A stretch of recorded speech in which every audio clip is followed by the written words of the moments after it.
खबर शामिल करेंगे कराची से, जहां पर छीना झपटी और डकैतियों की वारदातों के बाद जेब कतरे भी शहरियों के लिए दर्द सर बनने लगे हैं। रोज़ाना अपनी मंजिल तक पहुंचने के लिए पब्लिक ट्रांसपोर्ट का इस्तेमाल करते शहरी जेब कतरों से खौफजदा दिखाई देते हैं। कहते हैं कि पलक झपकते ही मोबाइल फ़ोन और नकदी समेत कीमती दस्तावेज़ात से महरूम कर दिया जाता है। मज़ीद तफसीलात शायान अली की रिपोर्ट में देखिए। होशियार खबरदार, शहर में है जेब कतरों का राज।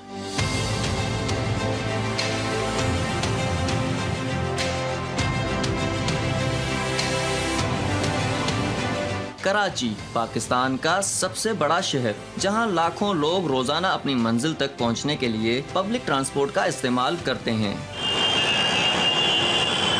कराची की पब्लिक बसों में जहां लोग अपनी जेबों में नकदी, कीमती कार्ड्स और ज़रूरी दस्तावेजात लेकर सफ़र करते हैं, वहीं बसों में मौजूद ये जेब कतरे हुजूम का फ़ायदा उठाते हुए पलक झपकते ही इन्हें कीमती सामान से महरूम कर देते हैं।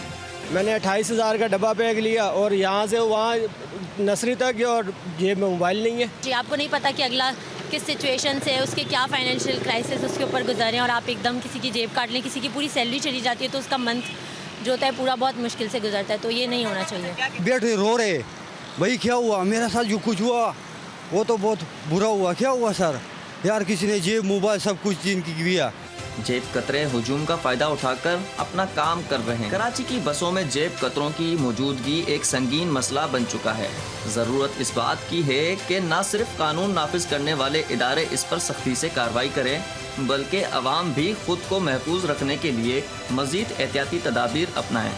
कराची की बसों पे सफ़र करना है तो अपने सामान की खुद हिफाजत करनी होगी। मैंने तो अपने सामान की खुद हिफाजत की है, तमाम शहरियों को भी चाहिए कि अपने सामान की खुद हिफाजत करें। कैमरामैन रुखसार बेग के साथ शायान अली, 5 न्यूज़, कराची।